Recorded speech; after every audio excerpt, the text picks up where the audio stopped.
योगातील संशोधनाचे विषय आपल्याला अभ्यासातून मिळणार आहेत. संशोधनाचा विषय ठरवताना त्या संदर्भातील गृहीतक व्यवस्थित व ठामपणे लिहिता येणे आवश्यक आहे. 3 नंबरचा जो ऑब्जेक्टिव्ह आहे ते त्याचं उत्तर तिथं आहेच ऑलरेडी. फक्त त्या टिंब जागा आहे ती तशी सोडून आपल्याला पुढे लिहायला पाहिजे.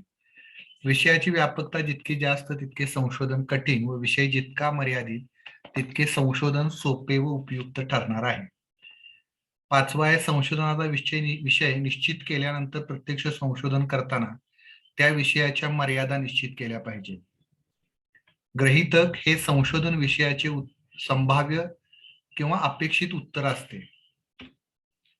तर याच्यानंतर त्याचे मोठे जे प्रश्न आहेत दीर्घोत्तरी, त्यामध्ये आपल्याला इथं दिसतं की आपले ज्ञानच योग संबंधीच्या आपल्या ज्ञानाला पर्यायाने संशोधनाला कारणीभूत असते. स्पष्ट करा. अर्थात याचं उत्तर सुद्धा आपल्याला सहज मिळून जातं की ज्ञान मिळवण्याची पहिली पायरी म्हणजे अज्ञानाची जाणीव होय, असं कन्फ्युशियसनं म्हटलेलंच आहे. आपल्याला ज्ञान नाही याची जाणीव कधी होते? ज्यावेळी आपण अभ्यास करतो त्यावेळी. आणि अभ्यास न करणाऱ्या व्यक्तीला कोणतेही प्रश्न कधी पडतच नाहीत असं आपण म्हणतो. अर्थात कोणतीच व्यक्ती ज्ञानाच्या बाबतीत परिपूर्ण नसते. हे समजले तर त्या परिपूर्ततेसाठी किंवा परिपूर्णतेसाठी ज्ञानाची आवश्यकता असतेच आणि ते आपल्याला तशी जाणीव नसेल तर आवश्यकता उरत नाही. म्हणून ज्ञानासाठी शोध घेतो आपण. योगाभ्यासातील अनेक प्रक्रिया संदर्भात प्रश्न निर्मिती होत असते. आपण ज्यावेळी प्रक्रिया करायला जाऊ त्यावेळी आपल्या मनात अनेक प्रश्न येतात. साधं ओंकार जप जरी आपण उदाहरणार्थ घेतला तर ओंकार म्हणण्याचे आता गुरुजींनी इथं 2 प्रकार दिलेत. इथं नरसिंहवाडी म्हणून एक क्षेत्र आहे, तिथे एक योगी पुरुष होते. ते 21 प्रकारे ओंकार शिकवायचे. म्हणजे आता आपल्याला 21 मधल्या 19 मधलं ज्ञान नाही असं आपल्याला जाणीव होते. मग आपण त्या संशोधनाकडे जातो आणि जितका आपला अभ्यास जास्त होत जाईल तितकी आपल्याला विषयातील त्या अज्ञानाची जाणीव दाट होत जाते आणि हीच जाणीव अर्थात संशोधनाची एक प्रेरणा बनते की जेणेकरून तो साधक आणखी ज्ञान प्राप्तीसाठी शोध घेत असतो.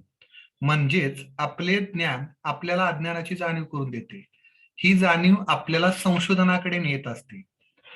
म्हणजे याचाच अर्थ आहे की पर्यायाने आपले ज्ञानच योग संबंधीच्या आपल्या अज्ञानाला व पर्यायाने संशोधनाला कारणीभूत असते असे आपल्याला म्हणता येईल. आता दुसरा जो प्रश्न आहे तो साधा सरळ प्रश्न आहे, संशोधनाचा विषय कसा असावा व कसा नसावा हे सांगा. अर्थात दोन्ही गोष्टी आपल्याला माहित असायला पाहिजेत. तो विषय कसा असावा आणि कसा नसावा. आता कसा नसावा याबाबत ही आपल्याला एक स्लाइड थोडस प्रकाश टाकते बघा. अतिव्यापक नसावा. खूप व्यापक असेल तर कधी कधी आयुष्यभर सुद्धा आपल्याला त्या गोष्टी शोधाव्या लागतील आणि आपल्याला त्याचं उत्तर मिळणार नाही किंवा त्याचं उत्तर मिळेल पण ते आपल्या कालावधीमध्ये पूर्ण होणार नाही. म्हणून विषय अतिव्यापक नसावा जेणेकरून ते संशोधन पार पाडणे अशक्य होऊन बसेल. संशोधनाचा विषय अव्यवहार्य नसावा. तो व्यवहारात बसणारा असावा. या जगामध्ये जे जे चालतं त्यामधला तो साधारणपणे असावा. कुंडलिनी शक्तीची जागृती आता यामध्ये बऱ्याच ठिकाणी आपल्याला दिसतं की मृत्यूवर जय मिळवता येतो काही मुद्रेंच्या साह्यानं, पण अर्थात तो अव्यवहार्य विषय असावा थोडासा. त्यामुळे आपण त्याच्याविषयी संशोधन करत नाही. जे व्यवहारात बसतात त्याचं संशोधन आपण करावं. तसेच तो दीर्घ मुदतीचा खर्ची खूपच श्रमयुक्त असणारा नसावा. आता आपण योग प्रवीणसाठी करतो आहोत त्या मानानं जर आपण एखादा मोठा विषय घेतला तर 3 वर्षाचा 5 वर्षाचा 10 वर्षाचं संशोधन असेल तर तो खूप खर्चिक होऊन जाईल. आपल्याला त्यासाठी खूप श्रम करावे लागतील आणि आपल्याला तो विषय जो आहे तो तशा पद्धतीनं म्हणूनच घेता येणार नाही. इथं असणारा विषय 1 ते 3 महिन्यामध्ये पूर्ण होणारा असावा अशी अपेक्षा आपण व्यक्त करतो. अर्थात ज्या त्या पायरीसाठी एमफिल साठी त्या पद्धतीचा विषय घेतला जातो, पीएचडी साठी त्या पद्धतीचा असतो, पोस्ट डॉक्टरेट असते त्यासाठी वेगळ्या पद्धतीचे विषय असतात आणि त्याच्यानंतर संशोधक किंवा शास्त्रज्ञ जे शोध घेतात ते खूप मुदतीचे असतात. त्याला मूलभूत संशोधन असं म्हणतात. शक्यतो आपण मूलभूत संशोधन न घेता उपयोजित संशोधन घ्यावीत असं इथं म्हणायचं आहे. संशोधनाचा विषय बौद्धिक पातळीवर हास्यास्पद नसावा. थोडस बुद्धीला चॅलेंज देणारा असायला पाहिजे तो. संशोधनाचा विषय प्रेरणा देऊ शकणारा नसेल तर संशोधक संशोधनासाठी तयार होत नाही किंवा ते पूर्ण करू शकत नाही, असं या स्लाइड मध्ये असं याच्यामध्ये मांडलेलं आहे. आता तो कसा असावा हे याच्यामधूनच स्पष्ट होतं. नाही, संशोधनाचा विषय व्यावहारिक असावा, संशोधनाच्या विषयाची व्याप्ती मर्यादित असावी, म्हणजे नियोजित कालावधीत तो पूर्ण होईल. संशोधनाचा विषय नियोजित वेळेत पूर्ण होऊ शकणारा असावा, की जेणेकरून आपल्याला संशोधन आपलं मर्यादित कालावधीमध्ये पूर्ण करता येईल.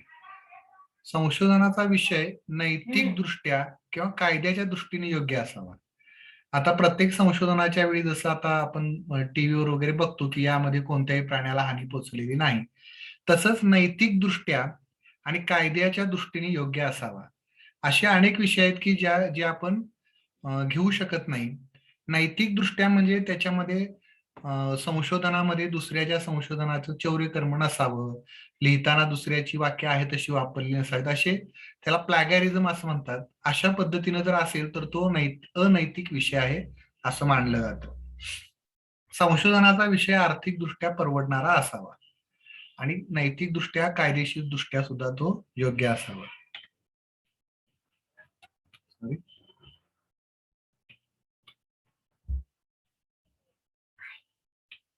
आपल्याला इथं हे थोडक्यात मांडलेलं दिसून येतं. अतिव्यापक नसावा, अव्यवहार्य नसावा, दीर्घ मुदतीचा खर्चिक नसावा, बौद्धिक पातळीवर हास्यास्पद नसावा, प्रेरणा देऊ न शकणारा नसावा, नैतिक दृष्ट्या कायदेशीर दृष्ट्या योग्य असावा, संशोधन विषयाची व्याप्ती मर्यादित असावी, व्यावहारिक असावा, बौद्धिक पातळीवर प्रेरणा देणारे असावा, आर्थिक दृष्ट्या परवडणारा असावा वगैरे. आता पुढचा जो प्रश्न आहे तो आहे संशोधनाच्या मर्यादा निश्चित करण्याची आवश्यकता स्पष्ट करा.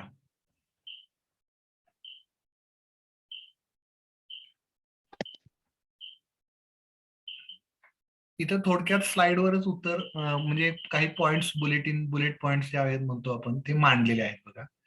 संशोधनामध्ये मर्यादा निश्चित करणे खूप गरजेचे असते.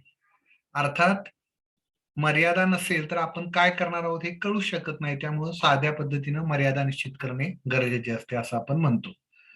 संशोधनाची मर्यादा निश्चितीमुळे त्याची व्यापकता मर्यादित होत असते, ज्यामुळे संशोधकाला संशोधनाचा आराखडा व्यवस्थित मांडता येतो. म्हणजे किती दिवसासाठी करणार आहे, किती लोकांच्यावर करणार आहे, कोणत्या वयोगटावर करणार आहे, किती कालावधीसाठी, कुठल्या वयोगटावर आणि कशा पद्धतीनं करणार आहे, त्याचं मापन कसं करणार आहे, या संदर्भातल्या मर्यादा ज्यावेळी आपण निश्चित करतो त्यावेळी आपल्याला हे डोळ्यासमोर येत असतं.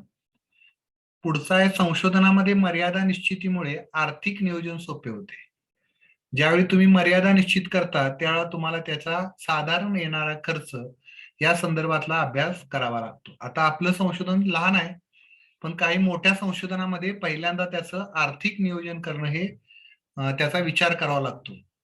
बऱ्याचशा फंडिंग एजन्सी असतात जे पैसे देतात की आपल्याला त्या संशोधनासाठी, त्यावेळी मात्र आर्थिक नियोजन करावं लागतं आणि त्यासाठी या मर्यादा निश्चितीमुळे त्याचा फायदा आर्थिक नियोजनाला होतो.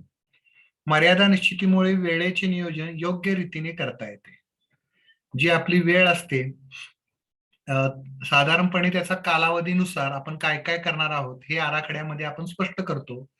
अर्थात ते स्पष्ट करताना आपल्याला मर्यादा निश्चित जर केली असेल, हे संशोधन वयोगट 15 साठी किंवा वयोगट 50 ते 60 या वयोगटासाठी, ब्लड प्रेशर किंवा शुगर अमुक अमुक इतक्या पातळीपर्यंत असणाऱ्या लोकांच्यासाठी, अशा पद्धतीने आपण त्याच्यामध्ये मर्यादा घालतो. त्यामुळे आपल्याला इथं वेळेचं नियोजन करता येतं, त्यांची वेळ किती वेळ आपण घेणार आहोत वगैरे वगैरे. संशोधनामुळे हे थोडक्यात हेच पॉइंट महत्वाचे आहेत. मर्यादा निश्चितीमुळे प्रयोगाचे स्वरूप, कसा प्रयोग आहे, प्रयोज्याची आवश्यक संख्या, प्रयोज्य इथं म्हणायचं होतं ते टाईप झालेलं नाही, ज्याच्यावर प्रयोग करणार आहे त्यांची आवश्यक संख्या, नमुना निवड, संशोधन पद्धती, संशोधनासाठी आवश्यक साधने, उदाहरणार्थ मुलाखत, प्रश्नावली, प्रमाणित चाचण्या इत्यादी अशा अनेक साधने आहेत.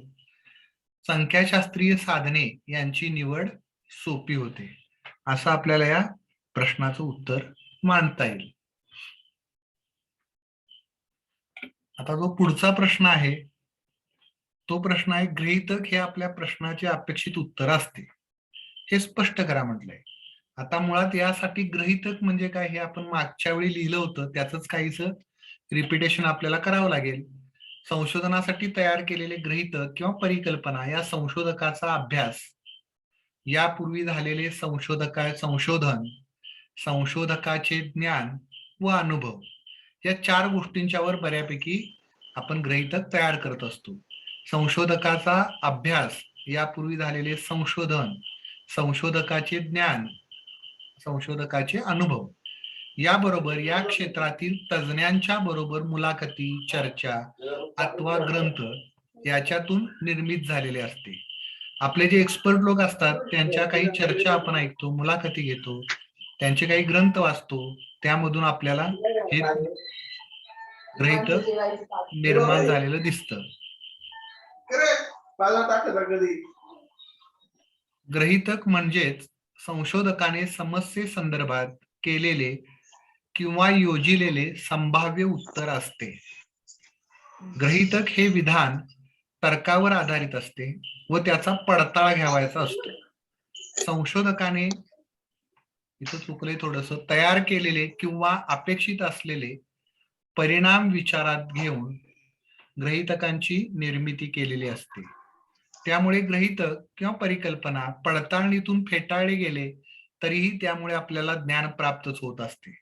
उदाहरणार्थ, अग्निसार यामुळे पोटाचा घेर कमी होतो किंवा या प्रक्रियेमुळे पोटाचा घेर कमी होतो, हे गृहीतक तपासताना जर पोटाचा घेर वाढला, अर्थात वाढत नाही, त्याच्यावर संशोधन झालेत, पण तरी पण वाढला, तरी त्यामुळे आपणाला या यौगिक प्रक्रियेचा उपयोग पोटाचा घेर कमी करण्यासाठी होत नाही, याचे ज्ञान होते व आपण ती प्रक्रिया त्या कामासाठी किंवा पोटाचा घेर कमी करण्यासाठी वापरणार नाही.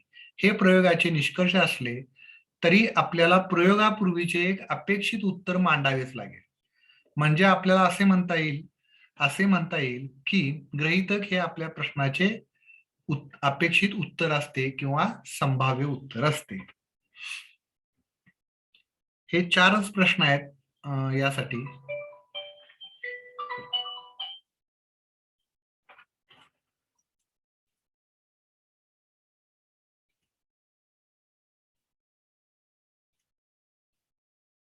आता आपण याच्यावर काही आपल्याला शंका असतील तर आपण चर्चा करूया.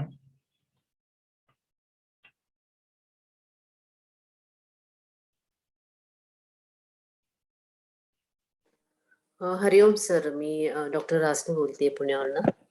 आपल्याला विषयाची जेव्हा निवड करणार आहोत तर त्याच्याबद्दल काही थोडं हायलाइट करू शकता का? असं खूप सारे विषय आहेत, पण मग म्हणजे अति मोठ्याच्याकडनं सूक्ष्म सूक्ष्म होत जाणं जी एक प्रक्रिया आहे, तर साधारण काय काय टॉपिक्स असतात किंवा आपल्याला युनिव्हर्सिटीला काय पाठवायला लागेल त्याच्या अनुषंगाने ते आपल्याला पाठवतील? आपल्याला विषय दिलेले आहेत मॅडम पुस्तकात, संशोधनाची जी पुस्तिका आहे. हो, ते मी पाहिले. हा, त्याच्या बाहेरचे घ्यायचे का त्याच्यातलेच घ्यायचे? नाही, त्याच्यातलेच लिहावेत अशी अपेक्षा नाही, पण जे सर आले होते मागच्या वेळी, कुठे सर, त्यांच्या म्हणण्याप्रमाणे किंवा साधारणपणे हे संशोधन आपल्याला एक 3 महिन्याचा कालावधी धरू आपण, तेवढ्यात पूर्ण होईल इतकाच त्याची व्यापकता असावी असा विषय निवडायला पाहिजे. म्हणून बऱ्याच वेळा या पुस्तकामध्ये असं मांडले की एखाद्या यौगिक प्रक्रियेचा अभ्यास आणि एखाद्या बाबतीत, म्हणजे उदाहरणार्थ बघा, यामुळे स्मरणशक्ती वाढते, ओंकार जपामुळे स्मरणशक्ती वाढते, तर स्मरणशक्ती दीर्घकालीन आणि अल्पकालीन अशी दोन्ही आहे. मग तुम्हाला कोणती अपेक्षित आहे? तर विद्यार्थ्यांच्या बाबतीतली आपण एकच स्मरणशक्ती घेऊ. अशा पद्धतीच्या, आता अग्निसारामुळे पोटाचा घेर कमी होतो असं एक मांडलंय त्यांनी, पुस्तकातच उदाहरण घेतले मी ते मुद्दाम, कारण सगळ्यांच्याकडे आहे ते. अर्थात आपल्याला अग्निसारामुळे पोटाचा घेर कमी होतो हे संशोधनासाठी आपल्याला साधनं काय लागणार आहेत?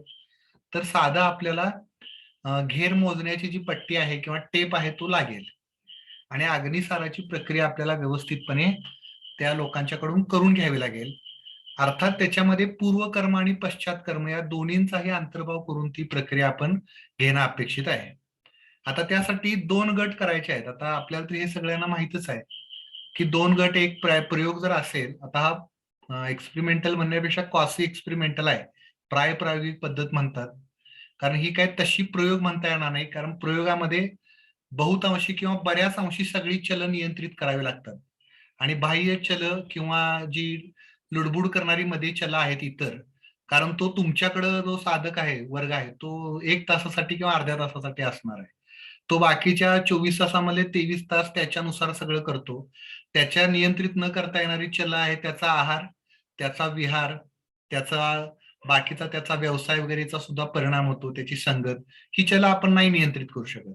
पण तरी पण जे शक्य आहे ते म्हणजे अग्निसार क्रिया करणारा एक गट, अग्निसार क्रिया न करणारा एक गट, असं ढोबळ मानाने घेतो, म्हणून याला क्वासी एक्सपेरिमेंटल असं आपण म्हणतो. प्रयोगासारखीच मग प्रायोगिक पद्धतीचे एक वैशिष्ट्य आहे की त्याला एक पायलट स्टडी करावा लागतो. पथदर्शी अभ्यास असं म्हटलंय पुस्तकात, पुढे येईलच तो टॉपिक. पथदर्शी अभ्यास म्हणजे काय आहे, तर आपण एक 30च्या बॅचवर किंवा 20च्या बॅचवर हा प्रयोग करणार आहोत. तर आधीच 1, 2 किंवा 3 किंवा 5 लोकांच्यावर हा प्रयोग करून बघावा आणि मग जर तसा घेर कमी होताना तुम्हाला दिसला, तसं जाणवलं, तर तो प्रयोग आपण तिथं घेणार आहोत. म्हणजे याचा अर्थ असा आहे की इथं काम करताना आपल्याला पथदर्शी अभ्यास किंवा पायलट स्टडी ज्याला म्हणतो तो एक घेतो आपण. त्यानंतर पुढे जे आहे ती प्रत्यक्ष प्रक्रिया. आता प्रत्यक्ष प्रक्रिया ही बहुतांशी एखाद्या वर्गामध्येच घेतो, जसं जलनेती अभियान आहे. आता जलनेती अभियान सुरू आहे, आज सुद्धा आपल्याला त्याचा डाटा कव्हर करता येतो. जलनेती प्रक्रिया आपण घेऊ शकतो आणि योगामध्ये सोशल डिस्टन्सिंगचा वापर करून आपण 10 लोक घेऊ शकतो. त्याच्याबरोबर सर्वे सुद्धा आहेत. आता ताणतणावासाठी बऱ्याच वेळा ऑनलाईन सुद्धा वर्ग वापरले जातात. आता ऑनलाईन वर्गांचा परिणाम आणि त्याची योगामध्ये होणारी किंवा योगाभ्यास होणारी प्रगती हाही एक विषय असू शकतो. अर्थात याचा डाटा कलेक्शन ऑनलाईनच असेल आपलं आणि मग आपल्याला त्यांच्यावर विश्वास ठेवून थोडीशी त्यांच्याकडून डाटा किंवा माहिती उपलब्ध करून घ्यावी लागेल. अशा अनेक प्रक्रियेचा आता नेत्र सुरक्षा आहे, काही मुलांना आता ऑनलाईनचे वर्ग पण चालू आहेत. डाटा सगळ्या पद्धतीने गोळा करता येतो. आता ह्या लॉकडाऊन मध्ये आपल्याला डाटा गोळा करता येणार नाही असं काय नाही. ओंकार जप आहे, आपण ओंकार जपाबरोबर आता काही ठिकाणी कपालभातीचे प्रयोग चालू आहेत, प्राणायाम थोडं थोडं शिकवलं जातं हॉस्पिटलमध्ये वगैरे. तर तिथंही आपल्याला एक 20 साधारणपणे 20चा एक गट असावा असं मी आतापर्यंतच्या लोकांच्याकडून ऐकलेलं आहे. आणि आपल्याकडं बन्सी सर सांगतील आपल्याला तारीख त्यांची. तर आपण देसाई मॅडम म्हणून आहेत, योग पंडित झालेत, योगरत्नसाठी चालू आहे त्यांचं काम. तर त्या या संशोधनासाठी मार्गदर्शन करण्याकरता या आठवड्यात येणारच आहे. त्यावेळी आपण त्यांना प्रश्न विचारू की जेणेकरून आपल्याला अगदी व्यवस्थित पद्धतीने गायडन्स मिळेल. सर, अजून याच अनुषंगाने एक प्रश्न आहे. जसं आपण टेस्ट आणि कंट्रोल असे 2 सॅम्पल घेणार आहोत, बरोबर आहे. तर टेस्ट सॅम्पल मध्ये मी स्वतःला इन्क्लूड करू शकते? आता निरीक्षण तुम्ही करणार आहात, होय की नाही, एखाद्या गोष्टी. तर निरीक्षणाचे 2 प्रकार आहेत. एक अलिप्त निरीक्षण आहे, दुसरं सहभागी निरीक्षण. याच्यातही उपप्रकार आहेत, पण अलिप्त निरीक्षण म्हणजे आपण बाहेरून निरीक्षण करत असतो आणि सहभागी निरीक्षण म्हणजे तो त्यात असतो, म्हणजे त्या प्रक्रियेमध्ये भाग घेतो. या गोष्टी चालू शकतात, पण संशोधकांना सुरुवातीच्या काळामध्ये सहभागी निरीक्षण करू नये असं मानलं जातं. याचं कारणही सांगतो. संशोधनाचे आता 2 प्रकार आहेत सुरू, म्हणजे जगामध्ये 2 प्रकार आहेत, ते क्वालिटेटिव्ह आणि क्वांटिटेटिव्ह, संख्यात्मक आणि गुणात्मक. जो गुणात्मक प्रकार आहे त्याच्यामध्ये बऱ्याच वेळा तो सहभागी निरीक्षण करतो. म्हणजे आदिवासी, त्यांचं कल्चर, त्यांच्या भाषा वगैरे असा जर समजा एखादा विषय असेल, तर तो त्यांच्यामध्ये राहत असतो आणि त्यांच्यामध्येच राहून निरीक्षण करतो. तो बाजूला जाऊन नोंदी पटपट घेत असतो. आता हा जो निरीक्षणाचा प्रकार आहे हा सहभागी निरीक्षण आहे. अलिप्त निरीक्षण म्हणजे जसं आम्ही वर्गामध्ये विद्यार्थी पाठ घेत असतो किंवा शिकवत असतो, आम्ही त्याला मागं निरीक्षण करत असतो. अर्थात आम्ही त्यात सहभागी नसतो, आम्ही बाहेर उभा राहून, जसं एखादा कॉमेंटेटर क्रिकेटची किंवा एखाद्या मॅचची कॉमेंट्री देत असतो तशा पद्धतीने. पण संशोधनाच्या सुरुवातीच्या टप्प्यामध्ये, म्हणजे ज्याला आपण, हे काही संशोधनाचा थेसिस नाही आपला, एखादं आपण काय म्हणू त्याला प्रोजेक्ट टाईप अशा पद्धतीनं संशोधन आहे. हे एका डिग्रीसाठी प्रस्तुत करण्यात आलेलं संशोधन आहे. याच्यामध्ये शक्यतो सहभागी निरीक्षण नसावं, कारण सहभागी निरीक्षक हा अत्यंत तज्ज्ञ असावा लागतो आणि मगच तो निरीक्षण करू शकतो. तितकी तज्ज्ञता आपल्याकडे आलेली नाही असं मी समजतो, कारण प्रबोधला आपल्यातल्या बऱ्याच जणांनी एक छोटासा प्रयोग केलेला असेल, पण त्याला आपण काय सगळं म्हणजे आपण एक्सपर्टी लेवल म्हणतो ती काही आलेली नाही असं मला वाटतं. चालेल सर, थँक्यू. हरिओम. हरिओम.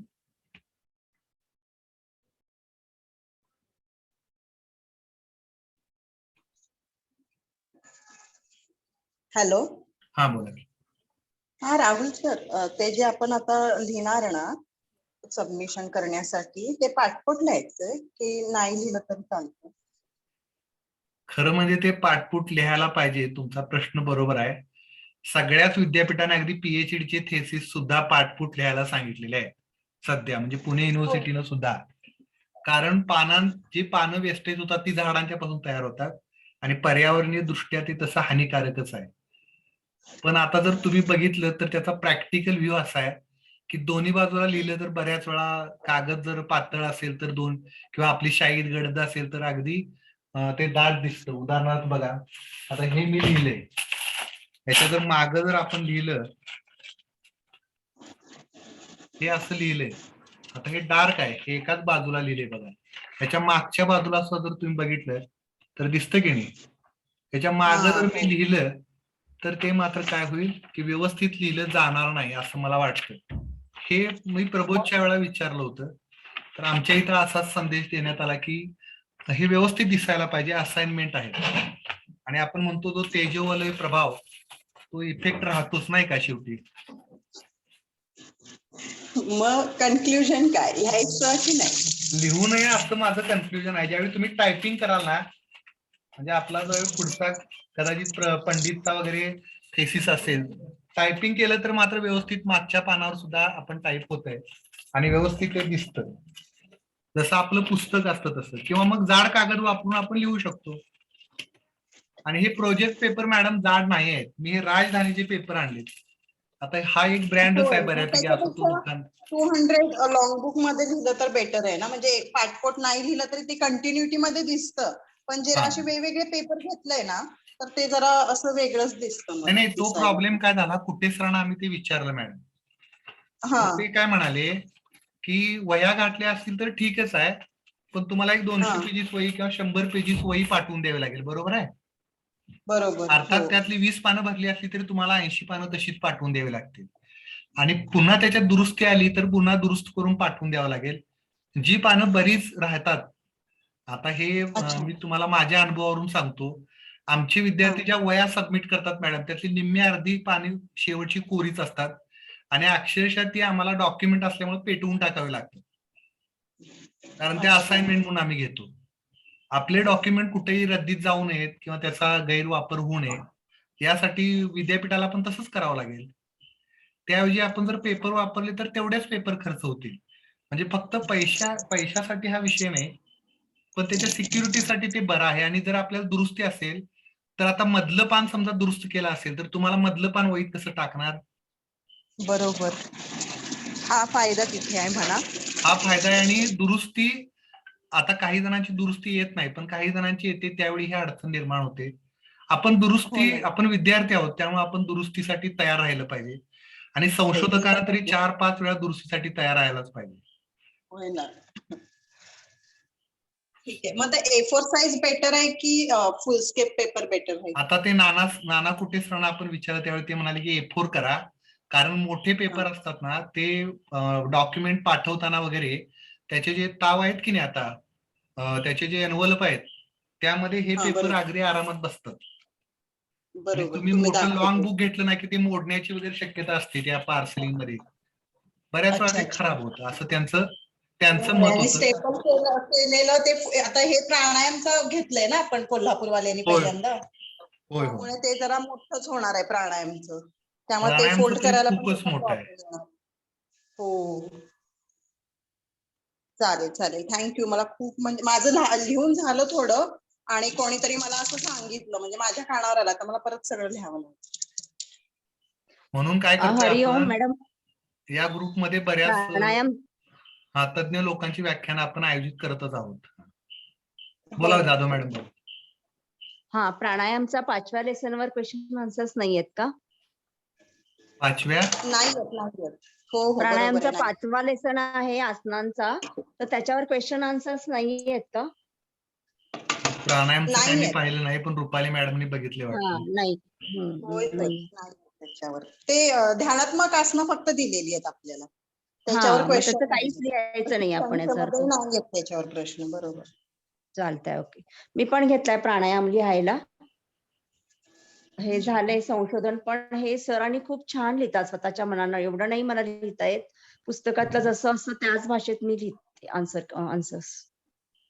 राहुल सर, तुम्ही घेतला प्राणायाम का झालं नाही, complete? प्राणायाम नाही घेतला आम्ही. आता संशोधन का चालू केलंय, तर आमची अशी चर्चा झाली की बाकीचे विषय आपल्याला कुठंतरी येऊन गेलेत आणि संशोधन विषय हा आपल्याला नव्हता आतापर्यंत बऱ्याच लोकांना, आणि सुदैवानं त्याची थोडीशी ओळख मला आहे.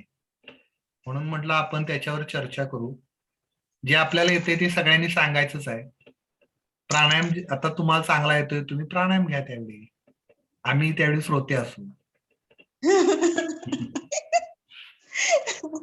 नाही, तुमच्यासारखंच छान कोण शिकवणार सर. नाही, असं काय नाही. जातीचे शिक्षकात. सर, आपण एक्झाम्पल्स जेव्हा देतो तर ती पुस्तकातल्या बाहेरची पण देऊ शकतो त्या रेफरन्स हो मध्ये. हो, अगदी पुस्तकाच्या बाहेरचीच द्यायला हवी, कारण आपण काही अभ्यास केला असेल तर आपल्याला अनुभव आले असतील, त्यातून आपण उदाहरण देतो आणि उदाहरण मुळातच एखाद्या संकल्पनेचं स्पष्टीकरण करण्यासाठी देत असतो. जशी तुमची संकल्पना आहे किंवा तुमची मांडणी ज्या पद्धतीने आहे त्या पद्धतीने ते उदाहरण असावं. फक्त उदाहरण आपण योगाच्या संदर्भात बोलतो आहोत, त्यामुळे योगामधलं असेल तर चांगलंच आहे, नसेल तरी काही हरकत नाही. तुमच्या क्षेत्रामधील एखादं उदाहरण तुम्ही देऊ शकता, कारण आपण संशोधन पद्धतीचा अभ्यास करतो या पुस्तकामध्ये, त्यामुळे ते शक्यतो योगातला असावं. आता बाकीचीही बरीच पुस्तकं त्याला तुम्हाला मिळतील. आपण याच्यानंतर सुद्धा काही पुस्तकांची PDF फाईल मी टाकणार आहे व्हॉट्सअपवर, तुम्ही त्याच्यामधून माहिती घेऊ शकता. आपण एक्झाम्पल देताना ते रेफरन्सेस पण ब्रॅकेटमध्ये देऊ शकतो की सध्या होय होय होय, जर एखाद्या पुस्तकातलं उदाहरण असेल तर आपण द्यायला हरकत नाही, आणि चांगल्या संशोधकाचं ते लक्षणच आहे, कारण तुम्ही ज्यांच्याकडून ते घेतलंय त्यांचा ऋणनिर्देश करणं गरजेचं आहेच. म्हणून संशोधनाच्या शेवटी ऋणनिर्देश नावाचा एक कॉलम असतोच, सुरुवातीला एक आणि शेवटी आपण त्यांची संदर्भ वगैरे देत असतो. द्यायला ना, बिब्लिओग्राफी. हा, बिब्लिओग्राफी. आज आपल्याकडे पुष्कळ वेळ आहे, पण विचारणारे कोण नाहीत आज काही. हरिओम सर, परभणीहून बोलते मी. बोला की नीता मॅडम. सातवणकर. सर, अग्निसार ह्या प्रक्रियेसाठी जी शुद्धिक्रिया आहे ना, अग्निसार शुद्धिक्रियेसाठी कोणती पुस्तक रेफर करता येतील सर, संदर्भ ग्रंथ म्हणून त्याची यादी वगैरे? आता अग्निसार ही प्रक्रिया ज्या ग्रंथामध्ये दिली, आता त्या संदर्भातच मीटिंगच्या आधी आमची चर्चा चालू होती. मूळ पुस्तकं उपलब्ध आमच्या कोल्हापूरमध्ये काही आम्हाला मिळाली नाहीत. अर्थात ती ग्रंथालयात असतील, कुणीतरी नेली असतील, आणि त्याच्या प्रति पुस्तकालयात काही मिळेनात तशा जास्त. आता तशी सध्या उपलब्ध असणारी पुस्तकं सांगतो तुम्हाला. आता मॅडमनी मगाशी सांगितलंच की अमेझॉनवर आहेत. मुंगेर मधलं बिहारचं जे आहे सत्यानंद सरस्वतीजींचं जे केंद्र आहे, त्याच्यामधून बरीच ही हिंदी आणि इंग्रजीची पुस्तकं आहेत. कैवल्यधाम लोणावळा, तुम्ही हे नेटवर टाकलं तर तुम्हाला त्यांची पुस्तकांची यादी मिळेल. तिथंही हिंदी आणि इंग्रजीमध्ये बऱ्यापैकी पुस्तकं उपलब्ध आहेत, आणि इंग्रजीमध्ये बरीच पुस्तकं आहेत. तुम्हाला पाहिजे तितकी पुस्तकं मिळू शकतात. आता मराठीमध्ये आता जे ही जी पुस्तकं आहेत, या पुस्तकांच्या व्यतिरिक्त अय्यंगारांची सुद्धा मराठी पुस्तकं आहेत, ते एक संदर्भ म्हणून वापरता येतील. रामदेव बाबांची पुस्तकं आहेत, ती आपल्याला वापरता येतील. प्रत्येकाच्या प्रक्रियेनुसार आता जे सद्गुरू म्हणून आहेत त्यांची काही पुस्तकं आहेत, पण ती त्याच्यामध्ये आपल्यापेक्षा सुद्धा त्यांनी मुद्रेवर किंवा ध्यान समाधीवर जास्त भर दिलेला दिसतो. आपल्याला जी पुस्तकं मिळतील, ज्यांच्याकडून मिळतील, राष्ट्रपती पुरस्कार विजेते सुद्धा पुस्तकं त्या लेखकांनी लिहिलेले आहेत, त्या पुस्तकांचाही संदर्भ शर्मा वगैरे सुद्धा आहेत काही, आणि त्याच्या पलीकडे जाऊन सुद्धा बरीच पुस्तकं आपल्याला दिसतात. तर त्या पुस्तकांचा संदर्भ घ्यायला काय हरकत नाही. काही डॉक्टरांनी वगैरे पुस्तकं, डॉक्टरांनी बऱ्याच पुस्तकं लिहिलीत मॅडम योगावर. तर अग्निसाराच्या संदर्भात त्यांनी काय केले, काही प्रयोग, आणि आपल्याला काय घेता येईल ते बघून आपण तसं घेतलं तर बरं होईल. सर या कॉन्टेक्स्ट मध्ये Thank you, एक sir. सजेशन असंही देता येईल की जसं तर आमच्या मेडिसिन मध्ये जेव्हा आम्ही थेसिस लिहितो ना, तर आमचे काही जर्नल्स असतात किंवा रिसर्च पेपर्स हा. असतात किंवा आर्टिकल्स असतात. तर योगाशी रिलेटेड पण गुगलवर भरपूर सारं मटेरियल आहे. पण म्हणजे तुम्ही इंग्रजीमध्ये फक्त तोच प्रॉब्लेम आहे बऱ्याच जणांचा मॅडम. नाही तर खूप खूप मटेरियल आहे पण तिथे. मटेरियल आहे, रिसर्च मटेरियल बऱ्यापैकी इंग्रजीमध्ये आहे. काही पेपर पण मी काढले होते, पण काही ते दाखवलं नाही तर सगळ्यांना समजतीलच असं नाही. हम्म. मराठीतून पाहिजे सर, स्पष्ट दिसते नेमकं. नाही, गुगल ट्रान्सलेटर करतं, पण ते तितकं काय ऑथेंटिक वाटत नाही मला तरी अजून. हिंदी मधली पुस्तकं मात्र तुम्हाला भरपूर मिळतील. किंवा आपल्यातलं पुण्याला कोण आहे काय बघूया आपण, त्यात कोणकोणती पुस्तकं मिळतात ते बघायला हरकत नाही. मी पुण्यालाच असते सर, फक्त आता ते कुठे बघायचे ते जर मला सांगितलं तर स्वारगेट तुम्ही- जवळ की नाही मॅडम, हा. स्वारगेट जवळ तर ती पुस्तकालय जी आहेत ना, गणपतीच्या समोरच अगदी, तिथं बरीच आहे. तिथं मानसशास्त्रीय बॅटरीज वगैरे ज्याला आपण म्हणतो चाचण्या, त्या बॅटरीज मंगल म्हणून आहे दुकान, तिथं मिळतात. आणि बऱ्यापैकी तिथं तुम्हाला आध्यात्मिक पुस्तकांच्या स्टॉल मध्ये ना ही पुस्तकं मिळतात किंवा ते आणून देतात.